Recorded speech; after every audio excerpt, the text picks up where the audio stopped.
All right, what's up, guys? Welcome to another episode of Champion Beyond the Huddle. I'm right here with Teree Mcdonald, wide receiver from Montreal, just signed with Wagner University. So thanks for being here, Teree.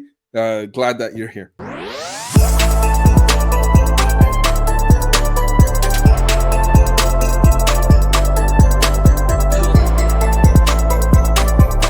Always a pleasure. Thank you for having me.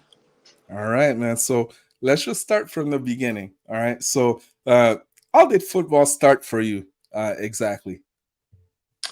So I actually have a family with quite a bit of siblings, but I grew up in a household with two older brothers, Hmm. and they both played before me. One of them went on to play at McGill and stuff like that, and so they were definitely major contributors into why I started playing football. Hmm. The reason why I advanced and went so far was because the one that did go to McGill, he spent a lot of time just putting his effort into training me, bringing me to his games to see what it was like, and then just introducing me to a bunch of like the football world, I should say. Hmm. But always make sure I was training, and then that's where kind of my love grew for it because I looked up to him so much, and it kind of just made me want to do it Hmm. even right. Really cool. And did the fact that one way or another, you guys had the same blood and you've seen him do it, it gave you the confidence that, hey, if he does it, then I can do it also? I mean, I kind of seen it. I just wanted to do a little better, right? Just to Okay. and go up from there.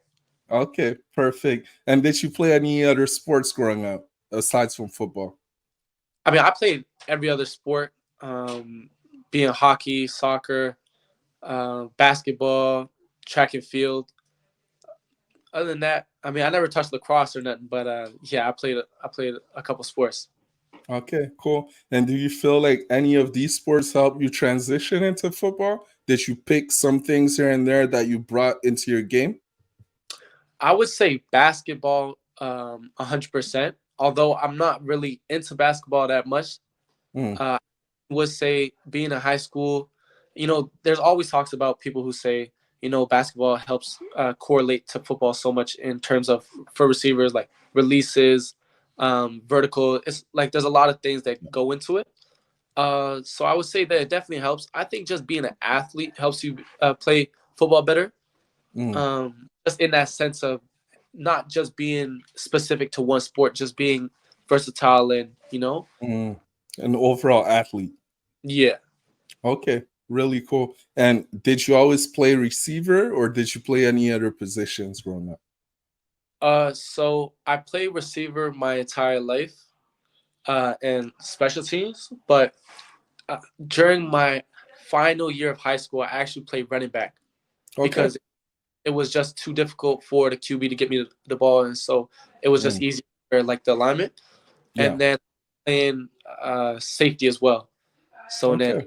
all special teams, but Yeah. those were my two main positions that I was playing. Okay. And where did you play in high school or let's say at the lower levels before CJ? At Greenfield Park. Okay, But Greenfield Park. Okay, yeah, they got a good program going on over there. Seems like it's a yeah, good culture.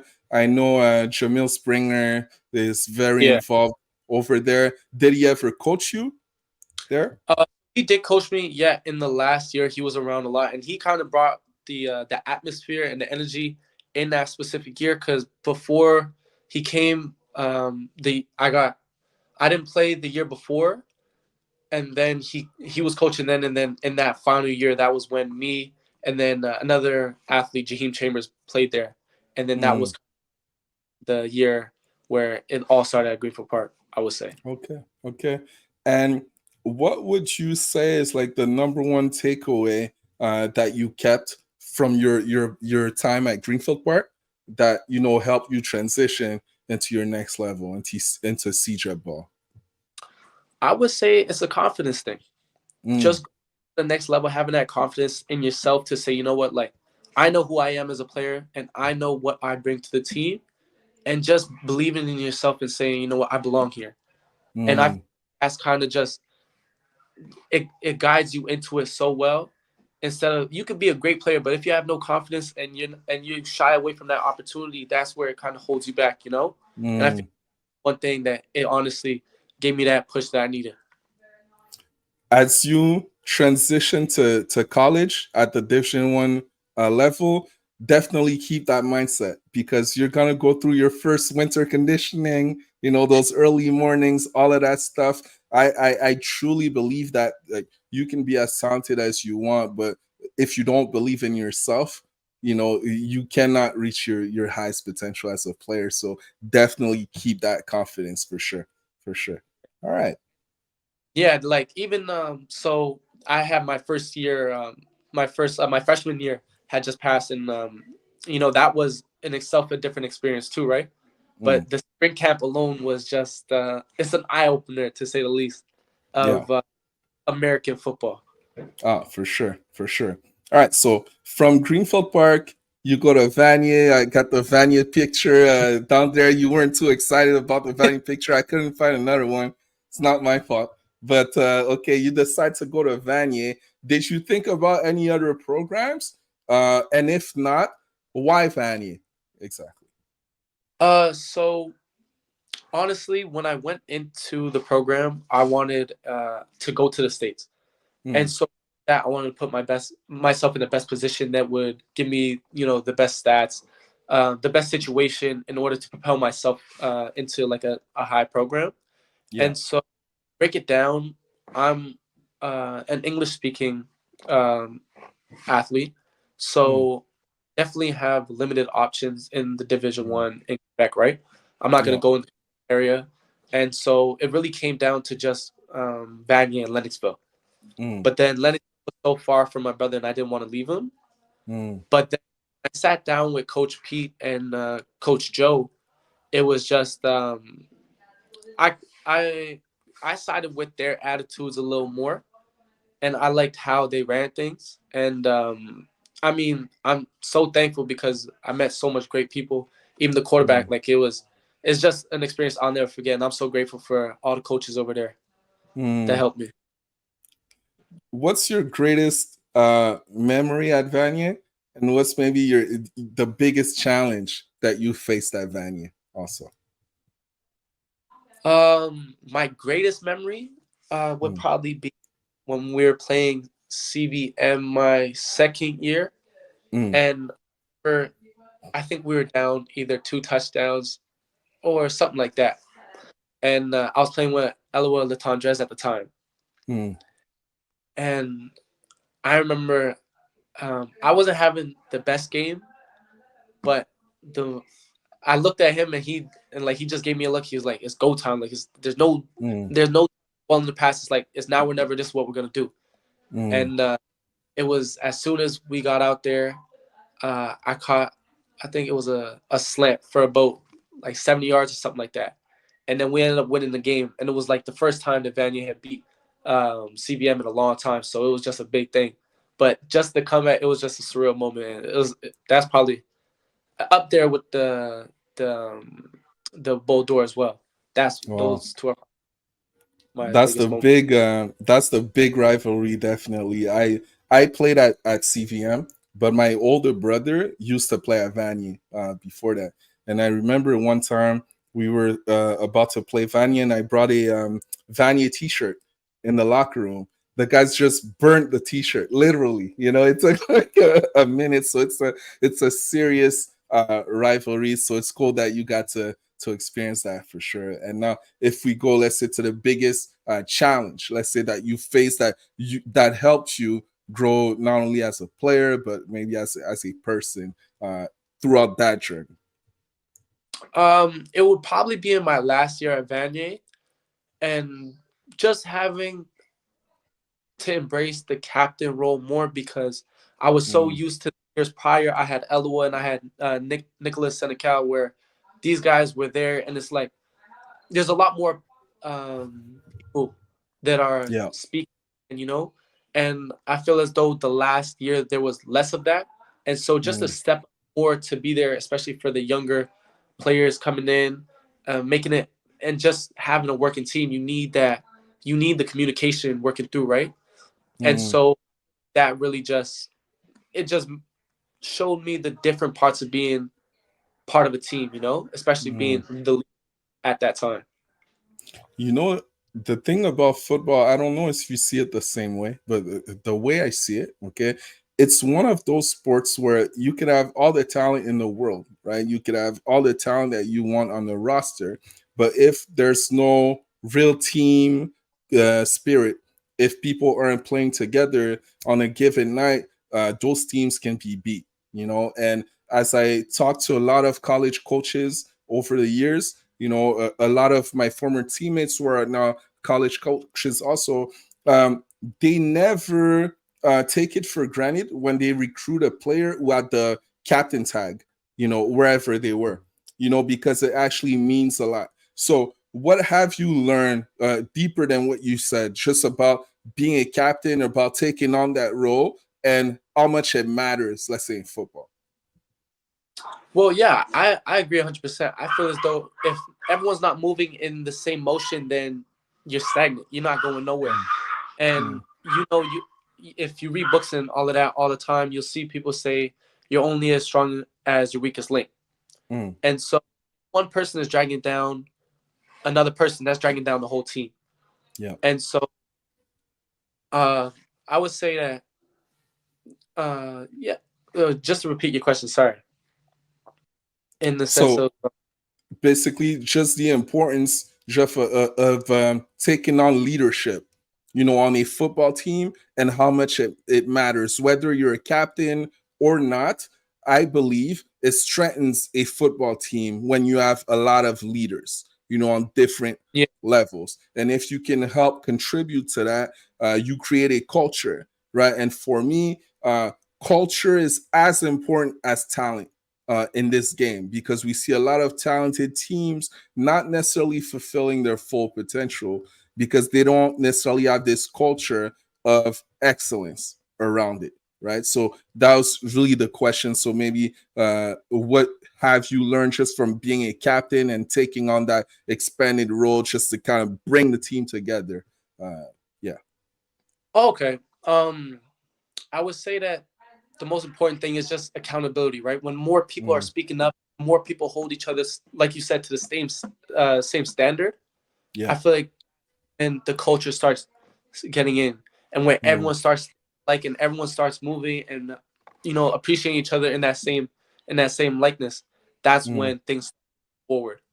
mm. You know. Very cool. Very cool. And you won the Ball d'Or, right? You won it So not our last year, but our the second year year. Yeah. before that. Okay. Yeah. And how did that feel?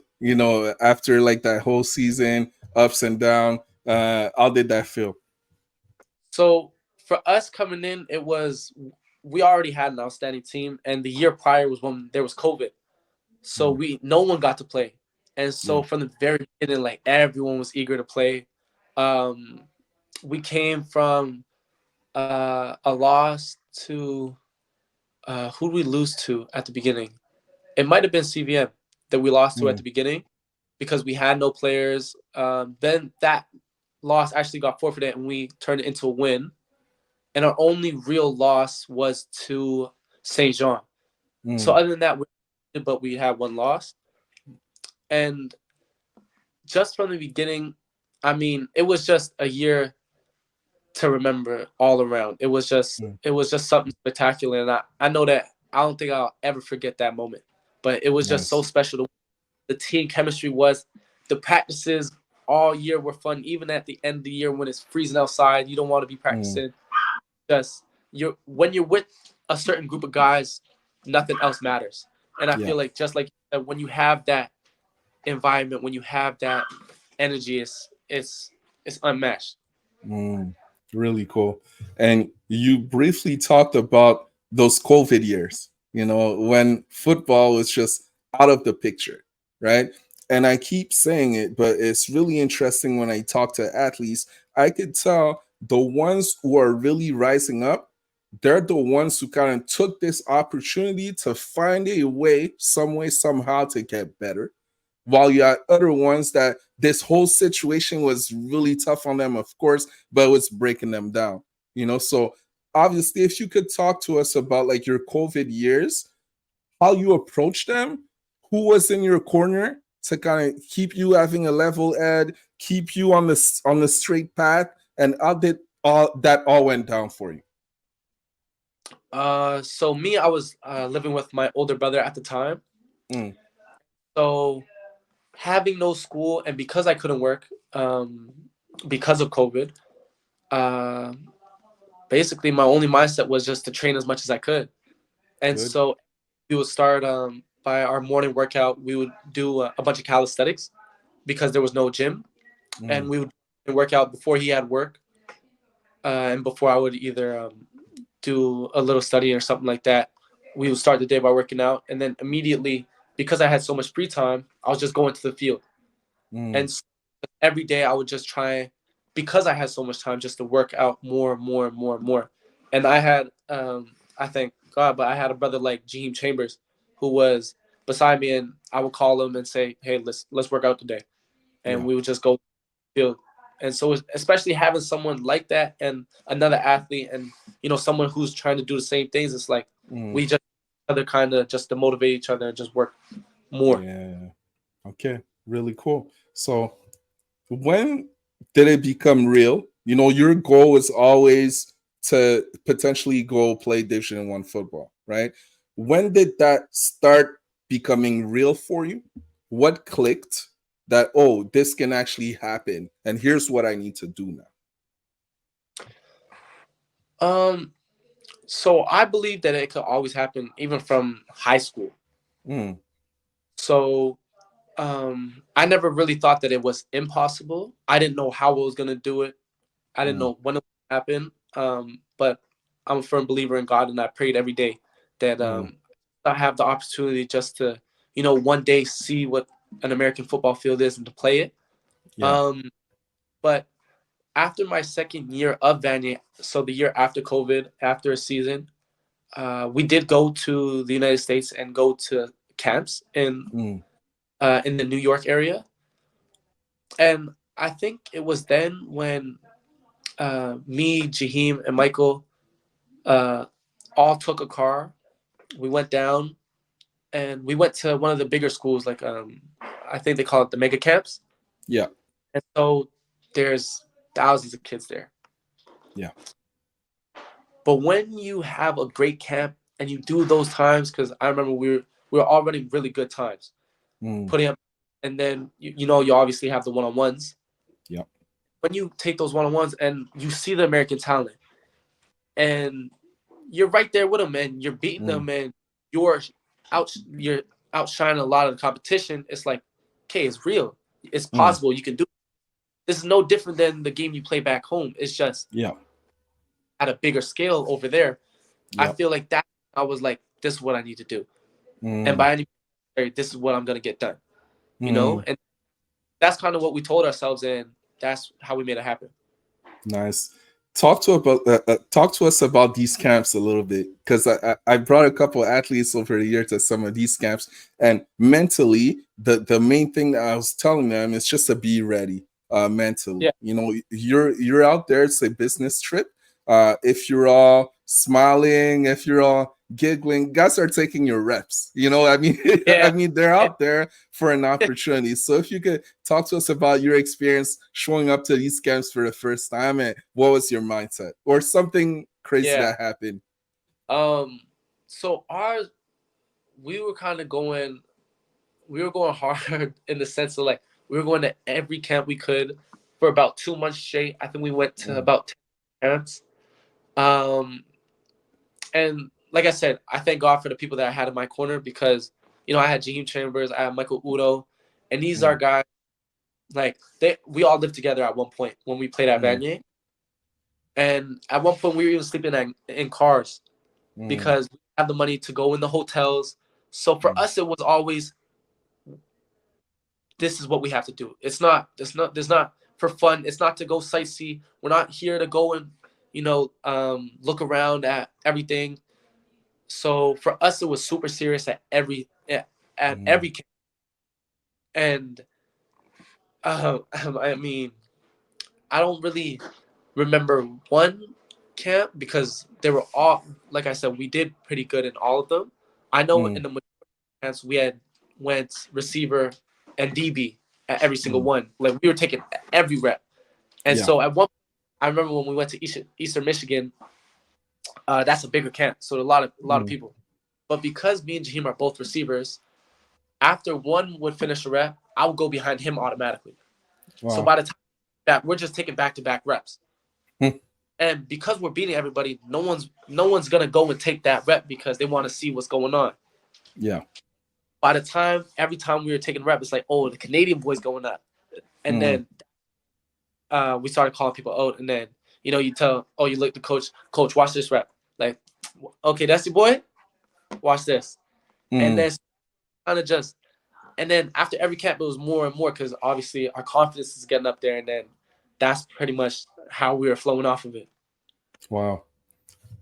It's deep what you're talking about. Just sleeping in cars. One way or another, man, you're committed.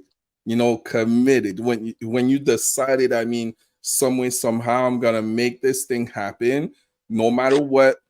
Me and my guys, we're all driven by the same mission, and we're going all in. So there's definitely something to that, being super committed. And you obviously talked about, just your faith in God and all of that stuff, but that's something else that's really, really important, can never be taken for granted. I'll give you an example. I don't know if you'll be exposed to that when you'll be at Wagner, because I know on a lot of college campuses, especially in Division 1 football around the states, they have something called FCA. Okay, it's a Fellowship of Christian Athletes, basically, right?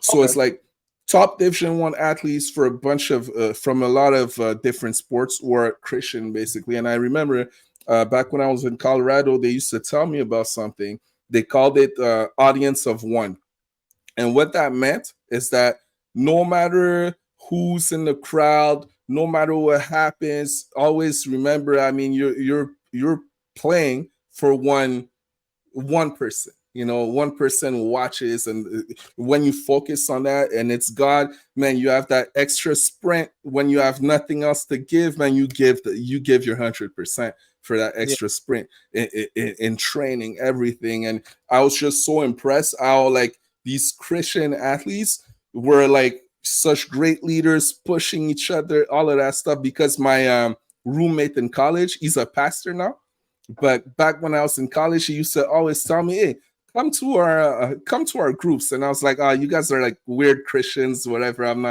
not going to your stuff." But the way he competed every single day in practice, I had to go check it out, and now I see 100% where I came from. So I think that's super cool too. All right, cool stuff. So you go to all these camps, you definitely create some buzz, because there's a lot of programs that show up to these camps. And then Wagner comes in the picture. Was there other schools also, or Wagner was really like the main target? Yeah. So Wagner had reached out to me at the end of all of that, and they Mm. they kind of took me away, and they had just showed me, well, they had given me the most interest, and they were gonna take Mm. care of me. And I feel as though as soon as they spoke to me, it was just the right fit for me because obviously with my situation, it was just I'm taking anything I get. And Mm. so it boiled down to them giving me the opportunity that I needed. And I thank God every day that they did that because Nice. one of the best experiences I've ever had to this day. And like I said, it's an amazing school nonetheless. Nice. And you definitely aren't too far from home, so that's Yeah. that's a plus for sure. And now it comes back to me. Before we started recording, I told you I had actually a friend that went to Wagner. I have his name now. It came back to me. Olivier Primet. Olivier Primet. He played in the CFL after for multiple years. He's from Montreal originally, so maybe that could be a good guy to reach out to, man, just to get some game on what to look for when you get out there at Wagner, for sure. But definitely a nice little atmosphere. It's a little campus on Staten Island, so little island. So have you visited yet, or you're going out there to start off? So I've already played a season at the Okay, you school. did. Okay, Yeah, okay, okay, okay. I played a season, Okay, nice. and that went pretty well. By the fourth game, I received playing time, uh, Nice. more as a return specialist. So I Mm, started kickoff and kickoff return, and nice. I received a portion of reps at receiver as well. Okay, nice. Yeah. And what's your takeaway on your first year? How was your whole experience? Just first of all, getting there, getting acclimated to this new experience, new speed of play, new mentality. How was that for you? Um. So it was definitely a. It was rough at the beginning. I'll say Mm, that, just because obviously being away from home, from family, being by yourself for the yeah, it's a real moment. I yeah. would say where you kind of realize like, okay, shoot, you're on your own. You're doing this now. You have to start asking yourself, who you doing this for? Why are you doing it? And um, during spring camp, I feel like that's when it kind of broke everything Mm, in the sense after you start getting comfortable, you start, winning reps, you start doing your thing, you start making a name for yourself, and it's like, okay, this is I can do this. yeah, I feel like yeah. that's all where it's just that little border where you need to pass, and then once you break that ice, it's like, okay, you know what, I'm here. Let's do it. Mm, yeah. After then, And yeah, go for it. Go for it. I said, that's when the experiences, you start to gain those experiences from like meeting the people. After all of that, when you start going through school, and then the season starts rolling around, I feel like that's when everything starts becoming a little smoother. Mm, nice. And one thing is that you definitely find out how much you love football. That's for sure. You know that that's something Yeah, that you find out when you're all alone in your room. You know your brother's not here, mom, dad, they're not here. It's you, right? It's you. You got yeah. to figure it out. I know. I don't remember if it was the fourth, fifth day of training camp, but I remember just at the beginning, the first day we got there, and it was like, you got to do the conditioning test at 6 a.m. Hmm. It's like, this is crazy, and obviously Yeah. it's like we're doing full field gassers, Yep. and because it's like, okay, these are all the rookies, they're all freshmen, and it's like you want to stand out. So it's like 6 a.m. You're lacing up your cleats. It's like, whoa, this is real. Hmm. Then you got two practices a day. After that fifth day, you're like, oh, this is it. This is what you asked for. You Yep. know, like Exactly. body heat, the sun is beaming. You got practice Mm, at 7 a.m. It's like it's rough, but yep. I would say it's all worth it. It's like in the end, it's all worth. It's so hard in the moment and at the beginning because everything's so new. But as Mm, soon as you get that rhythm and everything starts flowing, it's like, man, this is a piece of cake. Like it's yeah. rough, but you already got this far. What's to stop you from another day? And then the Mm, day, yeah, I can do another one. I feel like nice. that's where it's just you just got to get used to it. Yeah. And you'll see this year it's going to be a little bit different because you're a sophomore now going into your sophomore year. I mean, I remember every single year when the freshmen would come on their visit in the winter, they look all confident, got their chest pumped out, everything. So we're taking them out, having fun. And then they would get on campus in the summer and they wouldn't have them train with us yet, okay? Because they just knew they weren't ready for that, and we would just go watch the freshmen work out in the summer, and you could tell they were just dropping like flies, one after the other, one after the other. So just as a sophomore looking at that, it was so funny because you just knew, hey, that was me last year, but now I'm at a total different level, and hey, they're going through the process too, and they'll have to get through it too. So, anyways, man, it's cool. All right. So if we talk about Wagner a little bit, I'm curious to know from your perspective, um, what does it mean to be a Wagner Seahawk football player? What does that mean? Um, so one thing that they do, um, in inscribe in you and that I love is the fact that accountability. Mm, And so you're only as good as you want to be. And so if you don't want to reach success, then that's your problem. And mm, you're gonna have those issues. mm, But this is a team, and we're all trying to build a culture here. And so mm, their culture was just, you know, we're gonna outwork everybody, and we're gonna do it the right way. mm, And so every practice, you always have an opportunity, and there's nobody that's gonna, you know, step over anybody. You're just gonna do it the right way. You're gonna outwork people the way it should be. And I mm. feel like that's how, everything that personally I love the environment. I love the coaches. It's everything is followed by respect. Everything is given to you. This is everything is earned.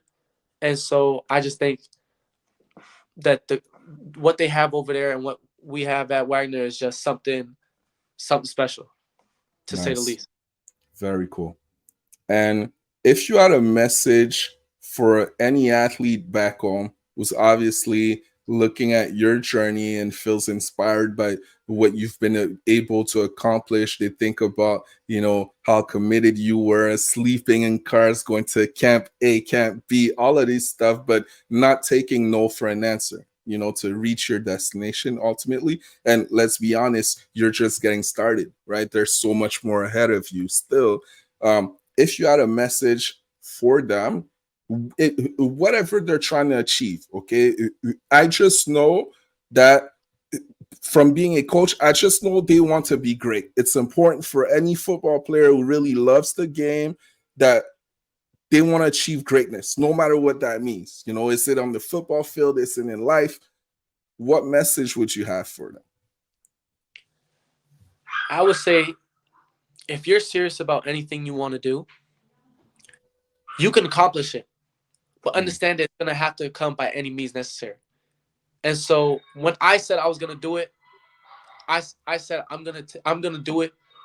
Like I said, by any means necessary, whatever it takes. That's what you have to put in, and yeah, that's what you have to mm, remember. Is mm, whatever it takes. That's what you're gonna do. mm, Oh, and so as long as you're ready to say and back yourself up, and you know look in front of you and just put your head down, you're gonna get there. You can do whatever you want to do, as mm, long as you tell yourself, this is what I want to do, this is what I want. mm. You just have to take it, and you just have to go out there and do it. And like I said, put your head down, keep working, and then gotta give you the rest. You just gotta keep your faith, and just keep working. Love it, man. Love it. It's like this analogy when you look at track and field, and you have like those 400-meter relay races, right? So let's just say the first one up is God. He's running, and he's about to hand that baton to you. But the thing is that if you're not running full speed, he's not slowing down. You got to be running full speed in order to catch that baton. So you got to catch up. You got to put in the work, right? So, and that's how things work. Definitely, you got to run your race full speed. So for sure. All right, man, love that. And yeah, man, if there was any other athlete you would love to see on the podcast, who would have a great story, who's about also inspiring other athletes, who's about making a difference, who would that be? And obviously, yeah, hooking me up to bring them on for sure. Uh, I don't know off the top of my head, because I'm not No too sure. problem. Reach out to you. I have a few people in mind that could definitely help you out too. Perfect. No problem. We'll stay in touch when it comes to that. All right. Sounds good. So this is it for today, Teree. I appreciate you. Honestly, just getting to speak to you today, learning more about your journey, seeing the makeup of the young man that you are. I'm excited for what's ahead of you at Wagner. I think you respect the game, and I think this game will give a lot back to you if you keep that mindset. So, man, wishing you all the best, man. Super inspiring to watch you go. I appreciate you. Thank you very much for having me. And like I said, anytime. Perfect. Thank you. See you next time, guys. Take care.